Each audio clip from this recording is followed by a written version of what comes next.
Hey everybody, Marcus C. Williams here. Let's talk about oil. You know, the thing that you use almost every day, that your life would be completely different if you had to do without. No, silly. Not oil from the ground, petroleum oil, not the oil that gets turned into gas. I'm talking about cooking oil. So right now, there's some serious world events that are going on that are affecting cooking oil. I know you're like, well, Marcus, cooking oil? What's up with that? Well, you know, we're in New York and we have farms, right? So let's get into this and see how it'll affect you personally. With cooking oil, a large portion comes from different parts of the world. So you've got grapeseed oil, we get a lot of that from Canada. You've got soybean oil, you've got palm oil, you've got corn oil, you've got a couple other oils too, right? But let's talk about this. Cooking oil, one of the most used cooking oils across the world is palm oil, okay? So palm oil is extremely important all across the world. You might not realize it, but it's in a lot of the products that you buy too, not just that you cook with, but makeup, lotion, other things like that, you might find it in. Now, this is very big deal. Indonesia, the country which produces 50% of the world's palm oil, has completely banned palm oil exports. Boom, right? That's insane. Now, why did they do this? Because of high inflation and the price of palm oil there has gone up almost 40%. So now they're having a difficulty securing it for their own country and their own people. So they said, listen, we're not going to export anymore.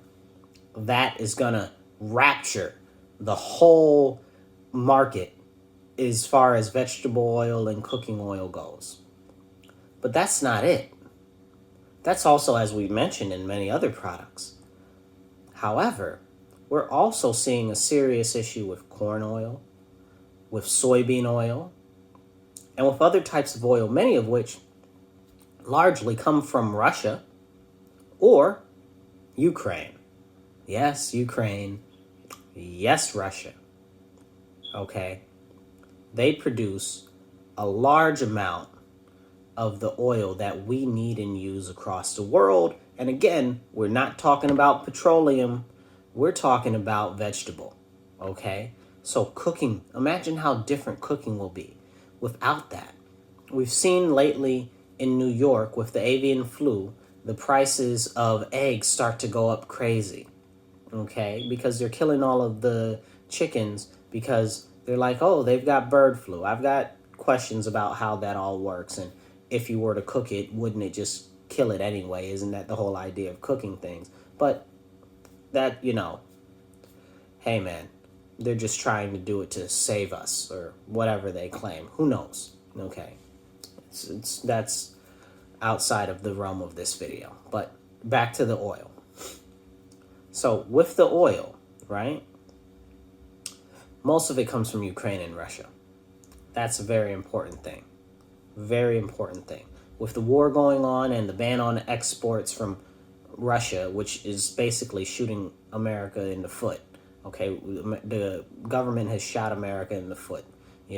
Now, also, speaking of actual oil, remember, next month, the actual crude oil, the petroleum oil, that ban goes into effect. So boy, howdy, if we thought oil prices and gas prices were something now. Anyway, back to the cooking oil. So other types of cooking oil, like I mentioned, corn, right? So what's going on with corn right now? So corn, we've got a substandard yield this year because, well, there's a massive drought, and I've talked about this in another video. I'll put a link to that video about the drought at the end of the video. But we've got all of this issue with our corn right now. And, if you're from New York, you're used to having fresh corn and stuff like that. Or if you're from the Midwest and you're watching this video, you're probably used to that too. But One thing that Biden did to try to say that he's going to work on oil prices was to say, hey, let's increase the amount of ethanol. And ethanol comes from corn, and they put it in gas to try to offset the gas ratio to try to, as they claim, lower the price of gasoline. But if you've ever looked for ethanol gas with high levels of ethanol in it, it's more expensive because it burns cleaner. Okay? But we need that for cooking oil right now, but we can't have it, right? So if we're not able to have the oil that we need for cooking oil because you're trying to use it for gas, that opens up a whole nother issue, okay? Because we need these oils to cook. Now you're like, well, what about the soybean oil? Well, you can't have soybean oil right now either, really, can you? Because of all the droughts, not just here in America, but across the world. Brazil, big drought, big producer of soybeans, okay? All of these other countries that are big producers of soybeans, big droughts. Okay, so there is a very severe strain on cooking oil and fuel oil at the same daggone time. We're in trouble, you guys. And I don't want to be the person to have to ring that bell, but somebody has to ring that bell. What are we going to do in New York? Why isn't New York preparing us for this? Are our elected officials even talking about this? Do they even know? They probably don't, because they don't pay attention to half the world current events or what's going on. They can't tell you what's going on in Indonesia. They can't tell you that Sri Lanka is on the verge of a civil war and it's about to be in a meltdown crisis. Okay, they can't tell you that there is all types of craziness going on in Pakistan right now. They just got rid of the president of Pakistan and replaced him, well, premier or whatever he is, and replaced him with somebody else. And he's saying that he got taken out of there because it was really a coup against him by the U.S. But they don't know these things. Why? Because they don't follow the important current events of the world that are going on. And realistically, they can't be bothered. They don't care. They're in office. They're looking out for themselves. They're looking out for their masters and their benefactors. They don't care about you. They don't care about me. They don't care about how much it costs you when you go to the store to buy eggs, milk, cheese, or whatever the case may be. Okay? And they damn sure don't care about how much it's going to cost you to buy vegetable oil. What's the option? What's the alternative? Olive oil? Olive oil is already more expensive than the other types of cooking oil to begin with. But with the shortage of other oils, what's going to happen to the already high price of olive oil? It's going to go up. And it's going to not go up a little bit. It's going to skyrocket because it's already a premium quality oil because it's good for you. I mean, you're just not able to make this stuff up. We are looking at a serious impact to our everyday economy. Think of how much oil places like McDonald's use. Think of how much oil your neighborhood restaurant uses. Think about how much this is going to increase their prices. So we're going to see an impact on small businesses locally. We're going to see an impact on franchises locally. We're going to see an impact on people being able to go out to eat. You know how you go out to a lot of places and now they're not even having the type of food that you're looking for on the, even though it's on the menu? Yeah. It's going to start happening more frequently, and all the prices are going to go up if you even can get the food. So we need to be very cognizant of what's really going on. We need to be preparing. Our elected officials need to be preparing us. But as I said, they don't care about us. They're concerned about 15 years down the line because they're in power now. They're getting their paychecks. They make more than you. They feel secure. They're serving their masters, but they're not serving us, the people.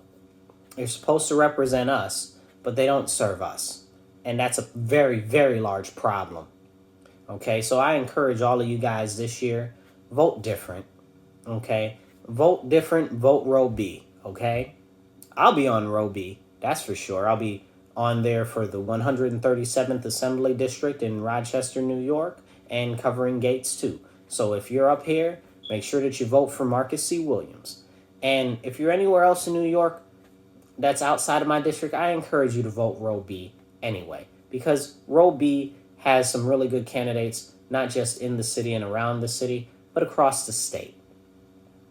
On top of that, you got to know that you can vote offline. You don't have to vote for your party that you're a member of.